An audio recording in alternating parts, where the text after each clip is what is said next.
You're listening to Soul Food with North Shore Church. Challenges are happening all around us, but they're also happening inside of our souls. In each episode of Soul Food, we will dive into the needs and longings of our souls. That way, we can experience God's healing in every aspect of our lives. Thanks for joining us. Now it's time to feed your soul. Here are your hosts, Scott Scruggs and Sue Dills. Well, welcome everyone to episode 2 of Soul Food. And if it's your first time with us, welcome. I'm so glad that you're here. If you're here for the second time, welcome back.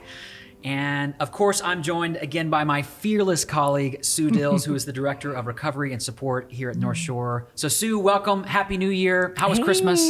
Oh, Christmas was great. We had just a very meaningful, intimate family time, and it was good despite COVID. Yeah. So yeah. Yep. Ours. How was yours? Ours was very good. As I was telling you earlier, it wasn't. Some people have said it was very relaxing, and we have 2 little ones, so relaxing isn't the word I would choose. But it was joyful and fun. And our daughter Nora, who's 3.5, just Christmas clicked. Like she figured it out, and suddenly it was magic, just. Every day in the weeks leading up, it's can I open the presents? Can I open the presents? And so she had a blast. It was a lot of fun. So super good. Yeah. So thanks for being here and being back. And I know we have an exciting conversation today. So for those of you who are joining us, I think this is going to be a really helpful, informative, encouraging, and challenging time. But just tell us what's been on your heart, what you want to dive into today. Well, I think in January, a lot of people are thinking about New Year's resolutions and about change. And one of the key areas I think that we often kind of skip over is this whole thought about boundaries. And I'm not talking about our house and our yard. I'm talking about the boundaries of our heart and our inner world, that those are super important to take a look at because it influences how we do relationships, how healthy we are relationally, emotionally, spiritually. You put it all into the pot. And a lot of this has to do with how we walk out boundaries. Yeah. So just unpack that a little bit more. When you talk about boundaries, Absolutely. so I'm new to this concept. What is it that you're actually describing that I need to be looking at or looking for? What's a boundary? What's that mean? So a boundary would be a fence. And if you look at our internal world, we're kind of packaged with feelings and thoughts and decisions and opinions and passions and goals. And all these things are a part of who we are. Yeah, the stuff that makes you you. Exactly. And we have to be good stewards of that. Because our life is a stewardship before God and before one another, we've got to be able to have a fence around that allows us to stay with our life, sort of living and breathing out of that and not go into somebody else's life and try and dictate how they live or what they need to think or what they need to feel. So we're talking about really stewarding our life well internally. Yeah, that's great. One of the ways I will sometimes think about it, especially when I think about how God has made people, human beings, is we're given freedom and responsibility. Yes. And the freedom means that technically what's inside my fence of my life is not someone else to control or to own or be accountable for. I'm free and accountable to that. And the responsibility that I need to actually own that. Yes. And it's really important, and there's a lot of great writing out there. I'm sure you can use some of those references for folks a little later, but just to help you understand, a boundary is a marker that defines what's mine, what's me, what do I need to be responsible for, and what isn't. Yes. And someone wise once told me, Scotty, you are 100% responsible for what you're responsible for, but you're 0% responsible for what you're not responsible for. And so just trying to get that's that fence, right? That's be that real clear line. Yep. And I know you've talked about kind of a verse or a theme that kind of anchors that concept as well. Absolutely. So Proverbs 4:23 says, "Guard your heart, for everything you do flows out of it or flows from it." Some versions say, "For from it flow the issues of life," and our heart kind of is the living space we live in every day, but we often neglect to really think about that and steward it well.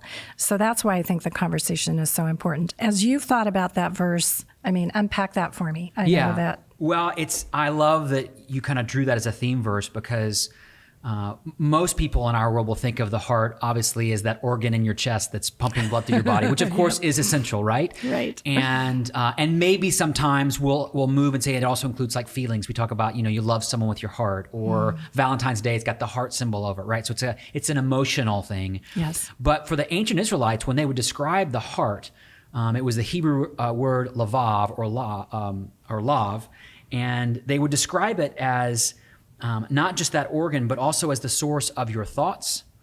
It's the source of wisdom, of understanding. It was what you used to discern. They had no concept of the brain per se like we do, like as the thought center. So everything existed in the heart. You understand with the heart. You make decisions with your heart. You experience fear in your heart. The heart is the center of all of your life.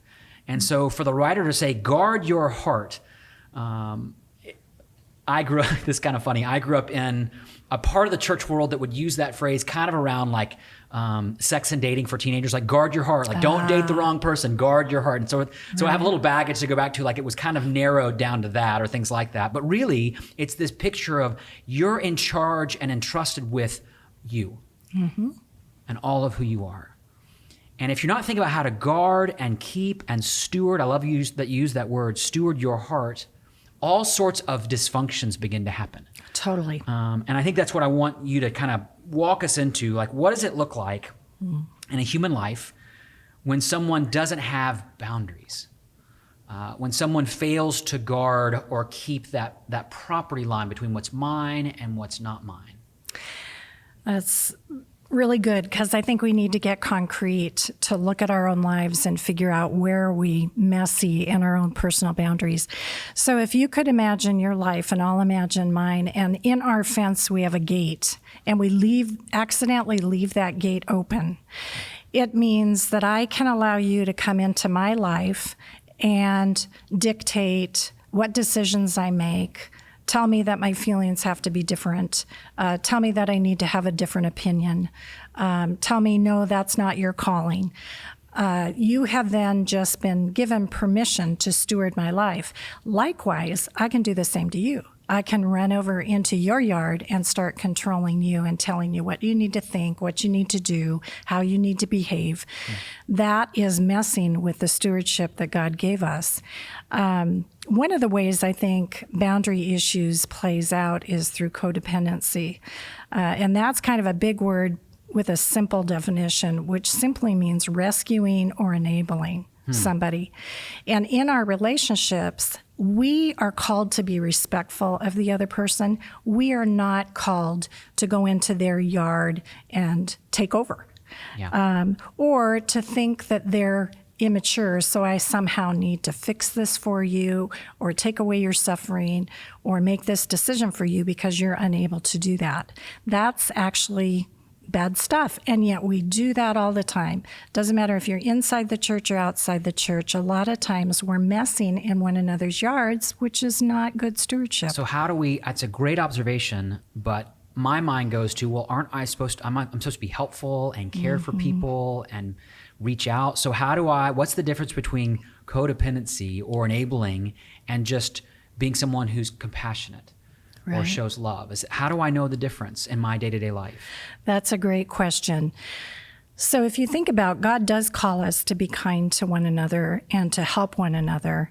I think some of the questions I'm going to want to ask is my help being asked for? Or have I just moved in and decided I'm going to control? I'm here to help, get out of my way. I'm a helper. Totally. I'm a helper. And in fact, I need you to honor and acknowledge how helpful I've been. That's right. Yeah. That's right. So don't tell me, get out of your yard. Yes, that can be one way it looks. I think another way it looks is if you were to come into my yard and I don't give you a no, where I feel so much like I don't want to disappoint you, I don't want you to disapprove of me, so I'm always going to say yes. I am then beginning to lie in my soul. I'm a liar, because really I may not want you making this decision or telling me how to do this thing, and yet I haven't told you that. I haven't given you a no. So the boundary breaking can happen by someone hopping over the fence and saying, hey, I'm here to save your life. I'm here to be the rescuer. Exactly. And I'm going to fix you all up. And that's kind of a codependency. But it also can be someone who who's unable to say, actually, I don't need this Yep. or want this. I actually, but they say yes instead of no. Yeah.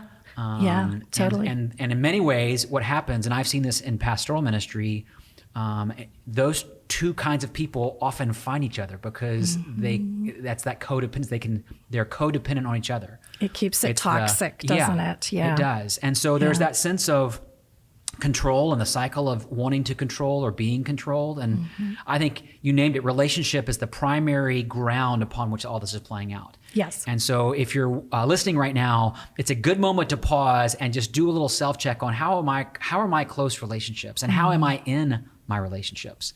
I know as you were sharing, I was just thinking about this has been a journey for me in my own marriage. And I know it's a journey for everyone to figure out how do you when two people get married, it's like in one sense, you can think, well, the fence goes away because we're one and we're together. But actually, you're still two individuals. That's right.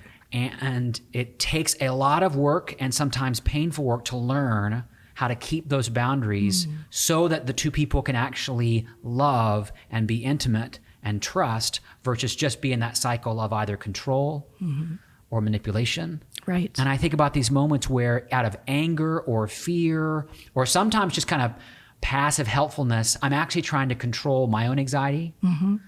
Nina, let me come in and help with that because I'm anxious. So I'm going to jump over the fence and get into this. Or I can see that you're hurting because of something going on in your life or with your family or in a situation. So now I've got to come in and rescue you because I'm not comfortable watching you feel that way. And that's not love. It's something else. That's right. It's me actually kind of falling into my own anxiety and letting that drive the situation. And it's wonderful. I have a wonderful wife who's both compassionate and gracious when I do that, but also says, get the heck out of my yard.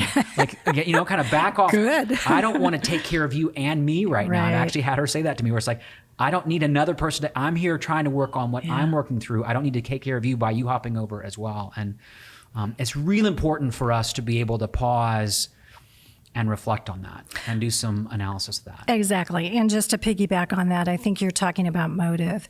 So is my motive that I need you to like me? Is my motive I need you to not be disappointed? Is my motive I'm not comfortable because if I say no to you, I'm going to feel guilty? You want to look at why you're doing certain things with people, and we all have a motive. There's always something there we need to look at. I think where we want to get to is that my eyes are so focused on you that in conversation, in my behavior, everything I do is respecting you're in your yard. And I want to love you and I want to support you, but you're in your yard. Right. I think where we were kind of talking about, how we notice when boundaries are unhealthy or when we're kind of in each other's yards. You've heard of the term gaslighting. That's another way that this can play out where we sort of trick people. We say, oh, I never said that. Or, no, you're just imagining that. And it's sort of a bluff, and it's meant to make the other person doubt their own head or their own integrity. That's manipulation.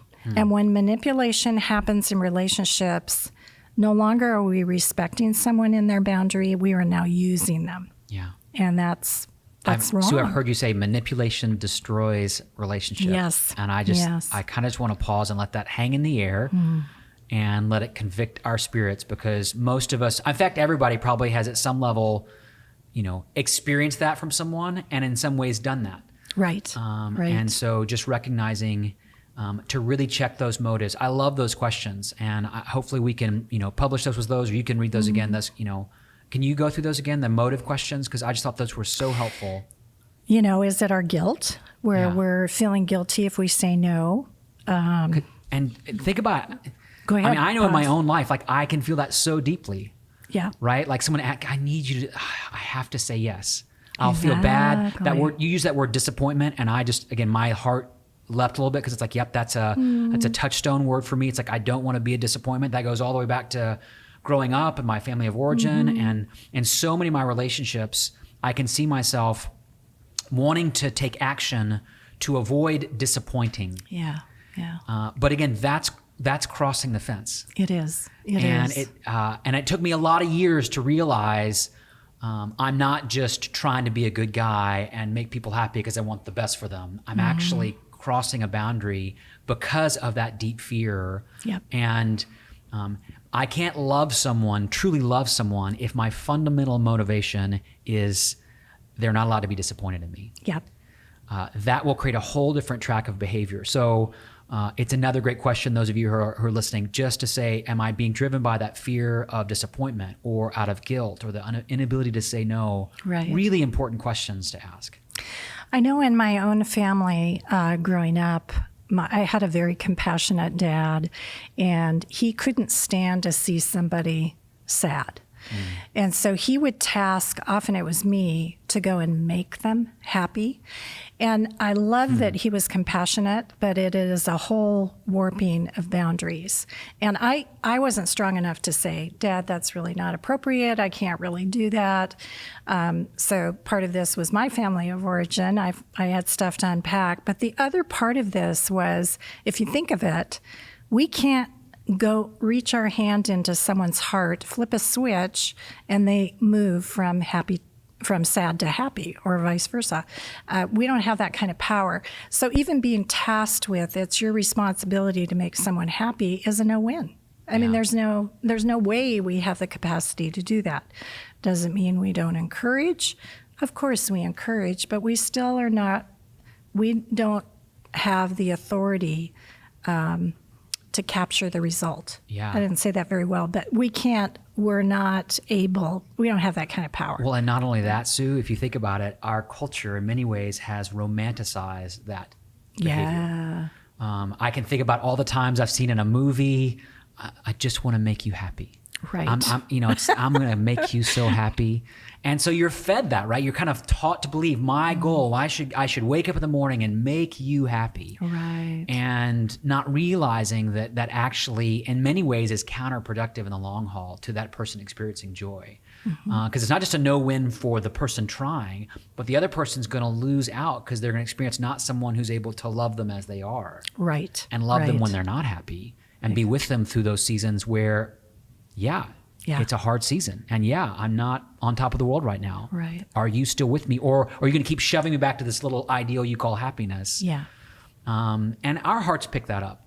Oh, for sure. Our heads don't always know it, but our hearts will pick it up. And you mentioned family. I'd love for you to dive a little bit more into that, because I know one of the indications of the boundary crossing comes from family of origin and how we were raised. And that can have such an impact. And for some people, depending on that, it can be hard to they can be listening going, I don't have these problems. Right. And it almost takes us looking back into our, how we were raised, not to judge or critique or condemn or point the finger, but just to understand what were all those behaviors, you've told some of those stories. So just. Well, I can think of two examples. One is myself, and then one is a CEO of a company I heard. He just loved his employees. He had, I don't remember how many people underneath him, but he would show up at every family event when he was invited and just remembered everybody's names. Was a very gracious guy, gave a lot. And when it came time for his employee performance as a boss, as a director, he was given very low marks by those that worked under him, and he was just surprised and shattered. So kind of untypical for the way this would play out. It was suggested that he actually get together with those under him and find out, this just surprises me, but you're all saying the same thing. What am I not seeing? And they basically said, you're a great guy. We love that you're interested in our family and you're so supportive, but you're not leveling with us. You're not telling us the truth, and we don't trust you because you're kind of not, that whole side of you we don't see, and we don't know if you're telling other people, but it just doesn't feel good that you're not telling us where we're messing up. So he saw that, and he worked with a counselor, and come to find out there was he had a family of origin issue with his dad, who had been an alcoholic, and in the home, in order not to exacerbate Dad, because he would get really nasty when he was drunk and when he was crossed. This CEO had learned, I just don't go there. I'm not going to say anything that's going to make anybody angry because I don't know if they're going to explode or not. Right. He had brought his family of origin into his workplace, and it was impacting the people under him. He was able to get counseling, kind of resolve that area of his life, and he rebuilt trust within the company. In my own life, I've experienced a lot of abandonment. So my greatest fear is walking in and telling somebody a no, displeasing them somehow, and my little girl belief is they're out of here. I'm all by myself if I do this. And so I've had to work really hard at finding my voice in being able to say a no and knowing internally I'm okay. People aren't going to leave. But that's been a whole journey because I brought that rock, that weight of history with me into my current life, and it really diminished a lot of what I could have done or said because I was dragging that weight behind me. So family of origin is huge. And I think especially for people who have experienced a lot of trauma in their background, they can walk into future relationships not having a voice. And that can have really perilous results, especially if they walk into a marriage with a dangerous person and they don't have a voice or aren't able to say no. I mean, that's where we get a lot of our victims of domestic violence because they're, it's sort of a blending of two worlds. One is they married somebody who's dangerous. Maybe they knew, maybe they didn't. And then they come in and they don't have a strong enough no muscle. And those two collide and you've got big problems. So family of origin is a big deal. Yeah. And for everybody listening, I think it's a great moment to pause and just say, that is a journey. It's worth taking. It can be hard work.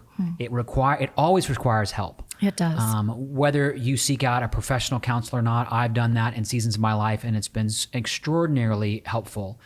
But my word would be to say, it's not about looking back, because I had this misconception growing up, because there can be a lot of stigma around counseling and things like family of origin, and all I'm going to learn is I'm supposed to hate my mom and dad and da-da-da-da. And it's not that.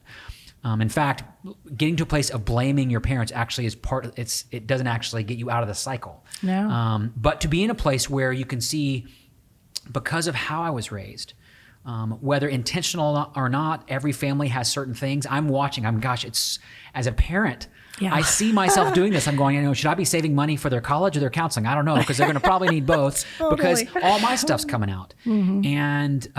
And so to normalize asking the question and to give people permission to say, the world in which you were raised, it forged your perception of people, of safety, of what would allow you to be loved, or fears of what wouldn't bring love, and those are going to show up. Oh, they are. And I think it's a really important part of our spiritual journey and of spiritual maturity to be able to ask the question,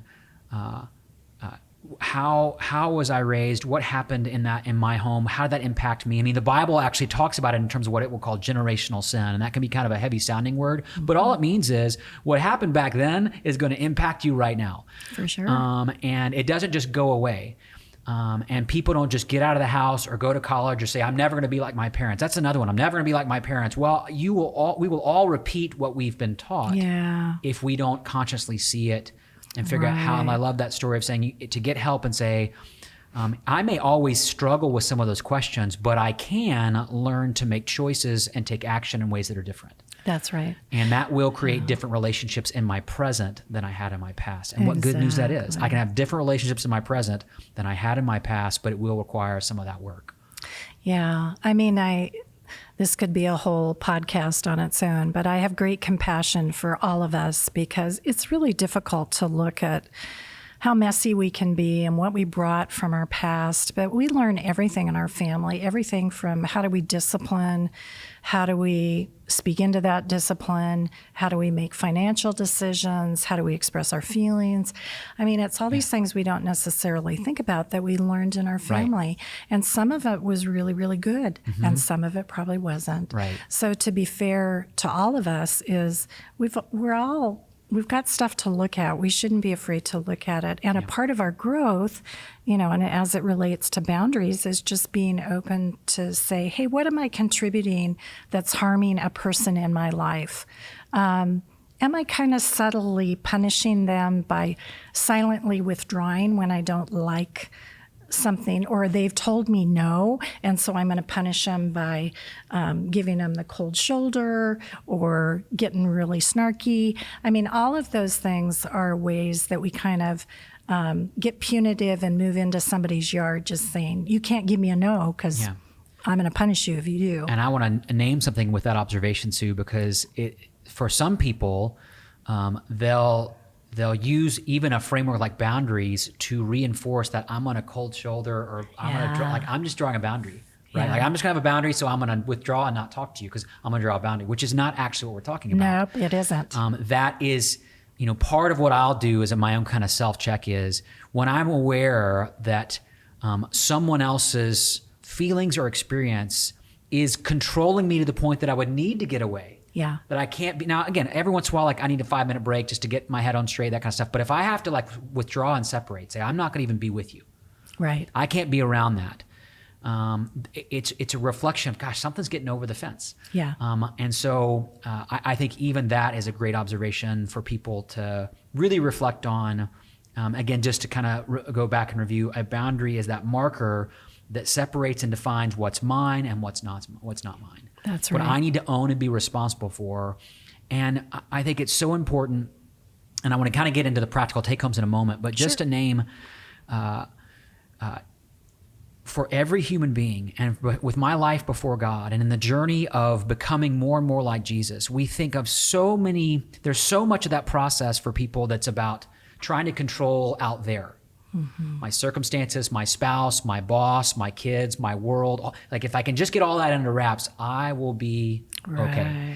And of course, the invitation of thinking in life through a framework of having healthy boundaries, of guarding your heart, is to say most of the challenges before me are inside that circle. That's right. It's an old. I don't know if it would be a technique, or I've seen this several times from counselors where, especially in couples counseling, where the counselor will draw a circle and put your name in it and just say, what you're talking about, all of it's outside that circle. You need to focus on what's inside that circle. Yeah, that's great. And yet your spouse, they're outside the circle. Mm-hmm. And so you're not trying to control that. Start looking here. So I do think there's a huge part of this invitation. So to think about boundaries as that line that defines what's mine, what am I accountable for? God's given me freedom. Mm-hmm.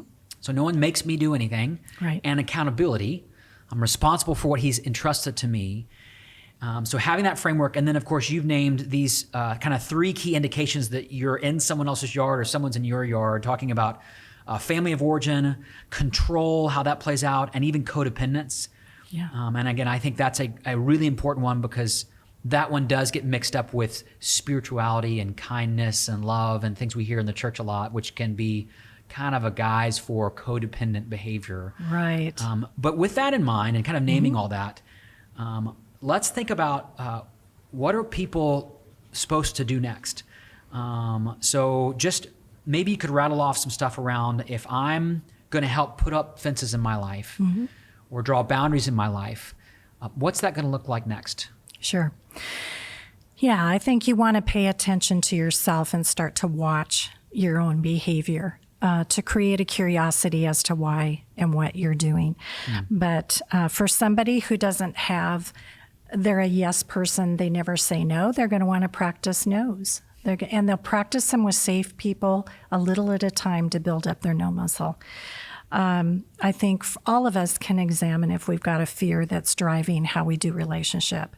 Is my fear disappointing them? Is my fear I'm going to feel guilty if I hurt them? Now, maybe the hurt isn't so much harm. They might be disappointed, but don't fragilize people, Don't fragilize people. We don't need to do that.